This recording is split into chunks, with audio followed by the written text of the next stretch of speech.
hal.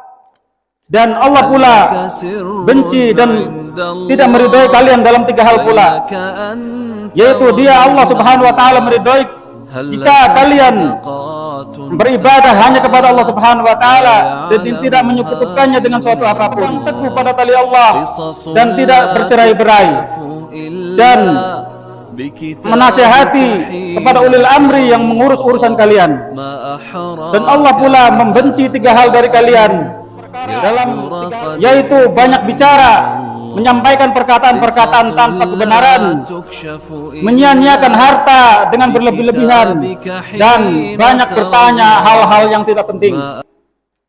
Hadirin sidang Jumat yang dimuliakan Allah, 3 perkara yang diridhai Allah Subhanahu wa taala.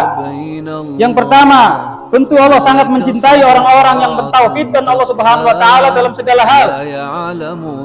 Mentauhidkan Allah dalam tauhid uluhiyah, hanya berkeyakinan bahwa Allah adalah yang mengatur segala isi bumi dan langit dan seisinya alam semesta ini. Kemudian mereka pun beribadah hanya mengharapkan ridha Allah Subhanahu wa taala. Mereka kesampingkan seluruh hal-hal selain dari keridhaan Allah Subhanahu wa taala. Tidak berharap pujian manusia, tidak berharap sanjungan, tidak berharap suatu kedudukan yang dijanjikan oleh manusia.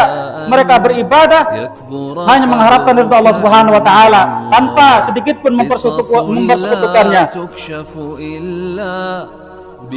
Dan orang-orang yang berpegang teguh kepada tali Allah Subhanahu wa taala dalam keadaan bagaimanapun, dalam keadaan terpojok, dalam keadaan yang tidak banyak memiliki keadaan, yang sebagian banyak orang membenci kita karena kita selalu teguh, berpegang teguh kepada tali Allah Subhanahu wa taala.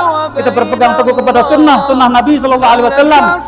Kemudian ada di sekitar kita yang tidak menyukai, kemudian mencibir, membenci dan sebagainya, berusaha mempengaruhi jalan kita dari berpegang teguh kepada tali Allah dan sunnah baginda Nabi sallallahu alaihi wasallam.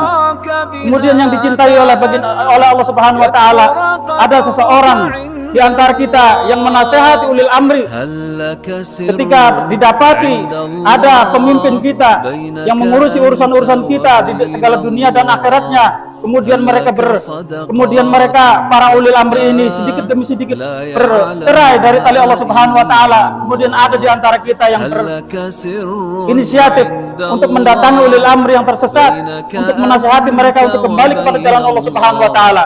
Itu adalah suatu perkara yang diridhai Allah Subhanahu wa taala, yang mungkin tidak mudah kita melakukannya karena kita harus berhadapan dengan pengusaha. Kita berhadapan dengan pemimpin kita, penguasa yang menguasai hajat hidup orang banyak. Kemudian kita harus mendatangi mereka untuk menasihati mereka supaya kembali ke jalan Allah Subhanahu wa taala. Tentu tidak mudah. Kemudian perkara yang sangat dibenci oleh Allah Subhanahu wa taala adalah mereka banyak berkata yang sia-sia, banyak berbicara tanpa didasari dengan ilmu, banyak berfatwa tanpa didasari dengan